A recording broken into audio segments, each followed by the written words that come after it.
Joining us now is Dr. Paul Rahe, professor of history at Hillsdale College and war historian. Dr. Rahe, thank you for your patience and time with us. One day when I meet you, I'll tell you all the fun backstory of our first attempted interview, but now we're Yes. live on air. So thank you imagine. for your understanding, sir. So Dr. Rahe, you are like an encyclopedia on wars, and you've studied and watched the Middle East for decades. Kind of give us your historical and just commentary on what we've witnessed the last couple of weeks and how it fits in Middle East history. Okay, let me start by saying that when people talk about a 12-day war, they're wrong.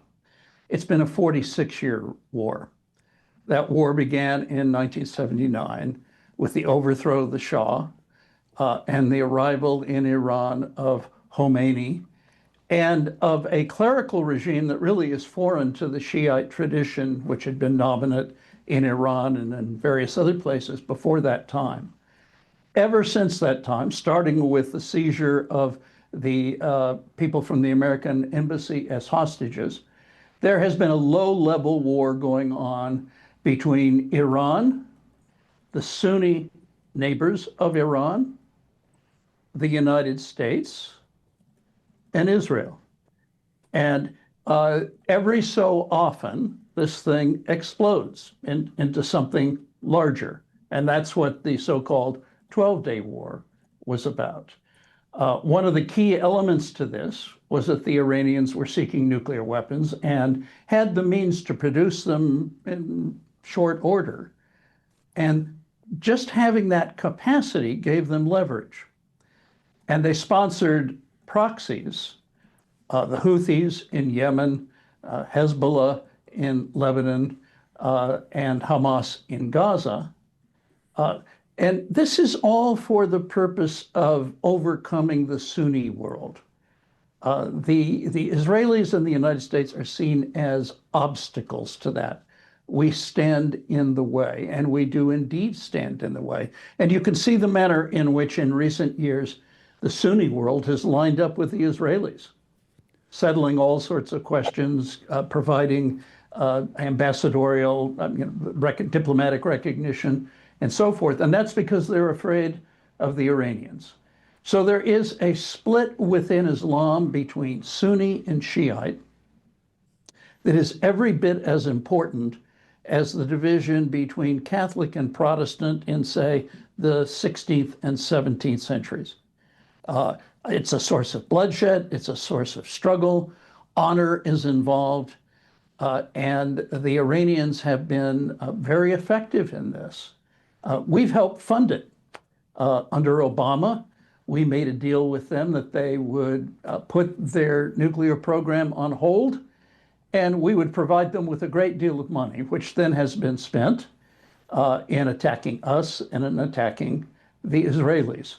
So there's a large struggle that's been going on for a long time.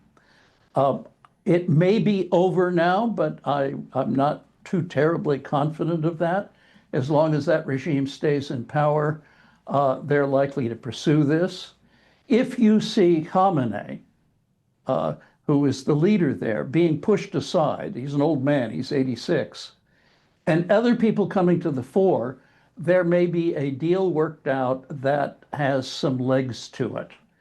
Otherwise, not. I don't know if you noticed, but today Khamenei appeared and declared victory in this war, despite all the damage that has been done to their nuclear program, to their military, and so forth. So who knows in that regard? There is a larger context for this.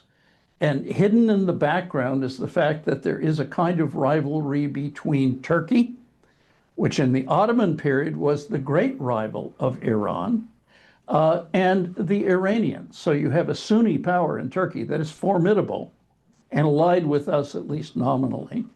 And then you have the Iranians.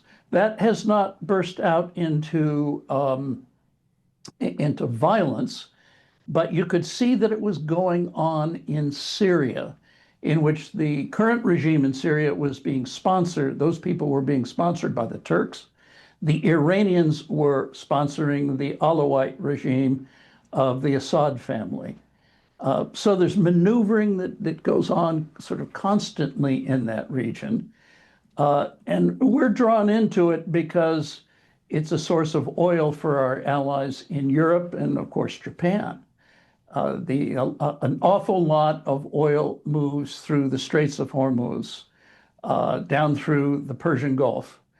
It comes from Iran, it comes from Iraq, it comes from Saudi Arabia, and it comes from other countries in that particular region, but it's of strategic importance because our allies are dependent on that. For a time, we were dependent on it too, until we began to frack.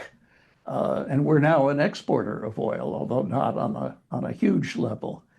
The other thing is this is tied into the larger world. The things that we do or don't do have an impact on the calculation of people elsewhere. To go back a little ways, when Obama was president, he declared a red line in Syria, and then they broke the red line, and he did absolutely nothing. He then tried to suck up to the Iranian regime, showing weakness again. And it's not a very big surprise that in 2014, the Russians will move into Crimea and will move into eastern Ukraine. They figured they could get away with it, and they did. The follow-up to that is that the Chinese take the reefs in the South China Sea and begin to militarize them, trying to turn the South China Sea into a Chinese lake. So if you show weakness, everybody's going to move against you in ways they think they can get away with. If you show strength, it's just the opposite. So, for example, finish your thought, please. No, please, Professor, finish your thought. Well, I don't believe that Putin would have gone into Ukraine in 2014, in 2022, if Donald Trump had been president. And the reason is when Soleimani, who was head of the Revolutionary Guard in Iran, instructed the militias that they sponsor in Iraq to attack the American base with missiles, we assassinated him. Trump had ordered it, boom. I'm not the only one who thinks this. I sat at a dinner 3 years ago with a columnist of the New York Times who shall remain nameless, but she has red hair. A New York Times speaker was speaking about Ukraine. She got up and she asked him if he thought that had Trump been president, Putin would have gone into Ukraine. And the fellow then went into the Russian collusion nonsense. And I leaned over to her and I said, "You think otherwise, don't you?" And she shook her head, "Yes." And I said, "It's Nixon, isn't it?" And she says, "That's it. That's exactly it." Now, the key thing about Nixon is he was unpredictable. People were afraid of him. That's an incredible story about Maureen Dowd.